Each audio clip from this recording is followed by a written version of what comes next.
India سے پوچھتی ہیں فجر چھوڑ کر باقی نمازیں پڑھنا، اگر ہم فجر کی نماز نہ پڑھیں تو کیا باقی نمازیں پڑھ سکتے ہیں یا وہ بھی قبول نہیں ہوں گی؟ فجر کی نماز نہ پڑھیں تو ایسا کوئی پیکیج ہمارے علم میں نہیں ہے کہ جو فجر کی نماز نہ پڑھے اس پر باقی نمازیں بھی اللہ کی طرف سے معاف ہو جاتی ہیں. اس طرح کا کوئی پیکیج ابھی تک میرے علم میں نہیں ہے کہ قرآن و سنت میں کوئی اس طرح کا کوئی پیکیج نماز چھوڑنے والوں کو اسپیشلی دیا گیا ہو کہ جو ایک چھوڑ دیں وہ باقی بھی چھوڑ دیں. ایسا نہیں ہے. آپ اگر فجر نہیں پڑھتے تو باقی 4 نمازیں پڑھیں، کیونکہ باقی بھی چھوڑیں گے تو اور بڑا گناہ ہوگا، اور فجر چھوڑنا بھی کبیرہ گناہ ہے. رسول اللہ صلی اللہ علیہ وسلم نے ارشاد فرمایا، من ترک الصلاۃ متعمدا فقد کفر، جس نے جان کر نماز چھوڑ دی تحقیق اس نے کفر کیا.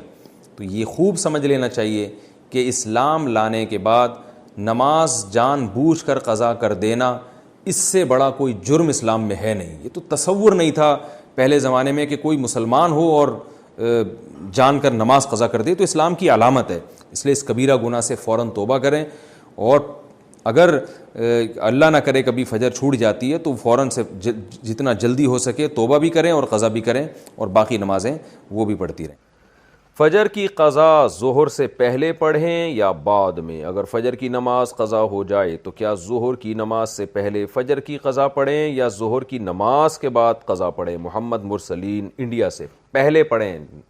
ایک تو فجر قضا کر دی، یہ گناہ، اوپر سے اتنی تاخیر کر رہے ہیں تو گناہ در گناہ ہوگا.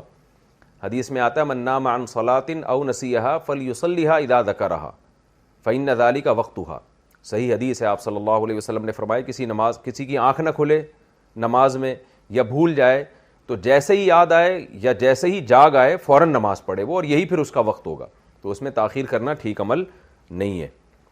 تو ظہر تک بھی ڈیلے نہ کریں اس کو، یہ بھی غلط ہے. فجر کی پابندی کیسے کریں؟ فجر کی نماز نیند کی وجہ سے قضا ہو جاتی ہے، ذہن میں خیال آتا ہے کہ ابھی سو جاتا ہوں بعد میں اس کی قضا کر لوں گا. اس کی تھوڑی وضاحت فرما دیں. محمد اظہر انڈیا سے. محمد اظہر بھائی، مسئلہ یہ ہے کہ اسلام میں نا شرک کے بعد نماز قضا کرنے سے بڑا گناہ نہیں ہے، کسی قیمت پہ معاف نہیں ہے نماز. تو آپ سو جائیں یا کچھ بھی کر لیں، آپ کو نماز پڑھنی پڑے گی، ورنہ آخرت میں اس کا بڑا سخت حساب دینا پڑے گا آپ کو. اور فجر کی نماز کی ویلیو اس لیے بھی زیادہ ہے کہ اس میں اس کے ثواب اس لیے زیادہ ہے کہ اس کو پڑھنا مشکل ہے.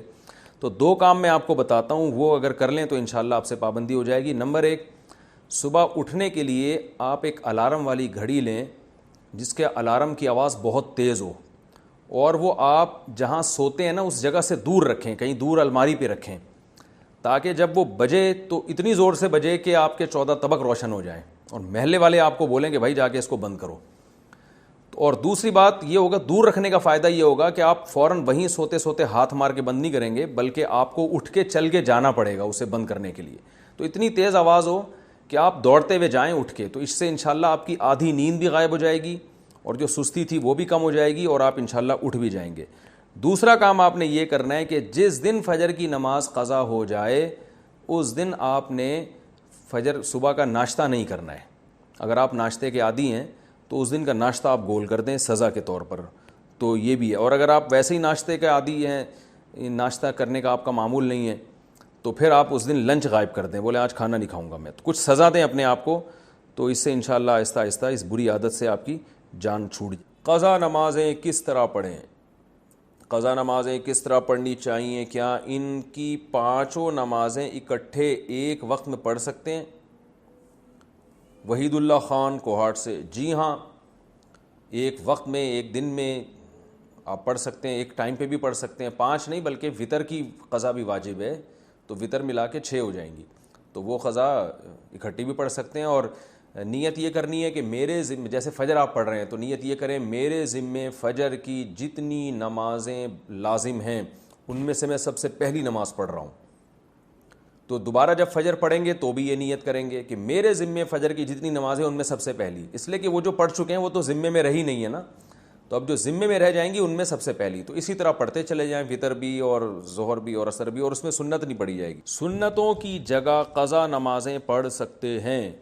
کیا عصر اور عشاء کی سنتیں غیر مؤکدہ نہ پڑھیں اور اس کی جگہ قضا نماز پڑھ لیں؟ اس طرح نفل بھی نہ پڑھیں تو کیا یہ صحیح ہے؟ محمد آصف صاحب انڈیا سے. جی ہاں صحیح ہے. یہ سنت مؤکدہ تو نہ چھوڑیں لیکن غیر مؤکدہ قضا عمری کی خاطر چھوڑ دیں.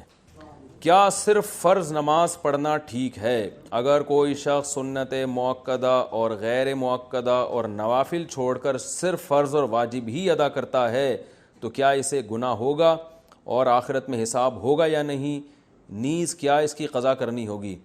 دیکھیں، نوافل چھوڑ دیتا ہے یا سنت غیر مؤکدہ چھوڑ دیتا ہے تو کوئی گناہ نہیں ہے، لیکن اگر صرف سنت یعنی فرائض پہ اکتفا کرتا ہے اور سنت مؤکدہ کبھی بھی نہیں پڑھتا تو پھر یہ گناہ گار ہے، کیونکہ سنت مؤکدہ کو ہمیشہ کے لیے ترک کر دینا علماء کہتے ہیں اس میں گناہ کا خطرہ ہے اور یہ شخص قابل ملامت ہے، کیونکہ سنت مؤکدہ یہی ہے جس کی تاکید بہت زیادہ ہے۔ جیسے فجر کی 2 سنتیں آپ صلی اللہ علیہ وسلم ہمیشہ پڑھا کرتے تھے، حتیٰ کہ فجر کی سنتیں سفر میں بھی نہیں چھوڑی آپ صلی اللہ علیہ وسلم نے، تو باقی سنتوں کا بھی جو مؤکدہ ہیں ان کا اہتمام ضروری ہے۔ کبھی کبھار چھوٹ جائیں تو کوئی حرج نہیں ہے اس میں، جیسے سفر میں چھوڑ دیں یا کوئی ایمرجنسی ہے یا بہت زیادہ تھکاوٹ ہے، کبھی کبھار چھوڑنے میں کوئی حرج نہیں ہے۔ فجر کی سنتیں رہ جائیں تو کب پڑھیں؟ کیا ہم فجر کی نماز کے بعد سنت پڑھ سکتے ہیں؟ بعض لوگ بولتے ہیں کہ تم پڑھ سکتے ہو اور بعض لوگ کہتے ہیں کہ نہیں بلکہ طلوع آفتاب کے بعد پڑھ سکتے ہو، اس بارے میں رہنمائی فرمائیں۔ عاصم نصیر کشمیر سے۔ یہ مسئلہ علماء کے مابین اختلافی ہے۔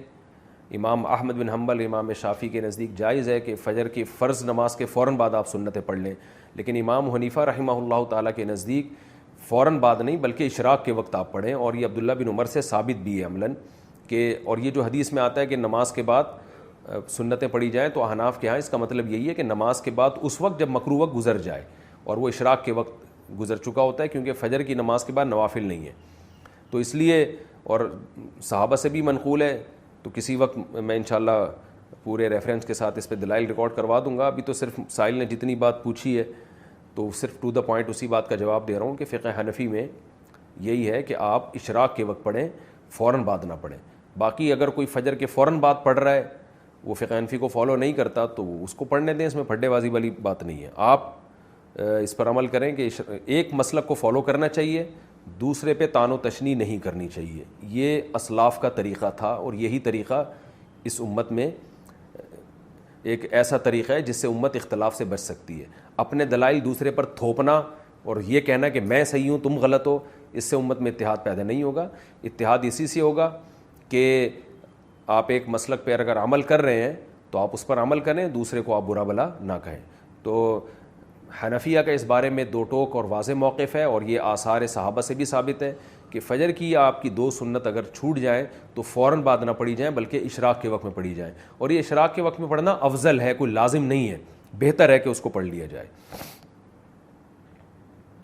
فجر میں الارم نہیں بجا تو قضا کا گناہ ہوگا؟ اگر کوئی فجر کا وقت ختم ہونے کے 45 منٹ بعد فجر کی نیت سے جاگا اور اٹھ کر موبائل دیکھا کہ الارم کیوں نہیں بجا، پھر وضو کر کے فرض نماز کی قضا کی، کیا اسے بھی قضا کرنے کا گناہ ملے گا یا پھر یہ معاف سمجھا جائے گا؟ عارف شیخ انڈیا سے۔ عارف شیخ صاحب، اگر پورا انتظام اس نے فجر میں اٹھنے کا کیا تھا پھر بھی بیچارے کی آنکھ نہیں کھلی تو پھر کیوں گناہ ملے گا؟ حدیث میں آتا ہے کہ لیس فی النوم التفریط فی الیقظہ، آپ صلی اللہ علیہ وسلم نے فرمایا کہ سوندے میں کوتاہی نہیں ہے۔ کوئی آدمی اگر سو جائے اور آنکھ نہ کھلے، خود آپ صلی اللہ علیہ وسلم کے ساتھ ایسا ہوا صحیح بخاری میں کہ اس کو آپ صلی اللہ علیہ وسلم کی آنکھ نہیں کھلی، کیونکہ حضرت بلال جنہوں نے جگانا تھا ان کی آنکھ نہیں کھلی، تو حضرت بلال کی جب سورج کی کرنیں آپ کے چہرے پر پڑی ہیں تو حضرت بلال کی آنکھ کھلی تو آپ نے سب کو اٹھایا۔ تو پورا انتظام آپ جاگنے کا کر کے سوئے پھر بھی آنکھ نہیں کھلی تو وہ معاف ہے۔ آپ صلی اللہ علیہ وسلم نے فرمایا کہ من نام عن صلاۃ او نسیہا فلیصلیھا اذا ذکرھا، کہ جو آدمی نماز سے سو جائے یا بھول جائے تو جیسی یاد آئے اس وقت پڑھ لے، جیسی جاگ آئے اس وقت پڑھ لے۔ تو اس کا مطلب انسان کے ساتھ یہ ہو سکتا ہے کہ آنکھ نہ کھلے اس کی۔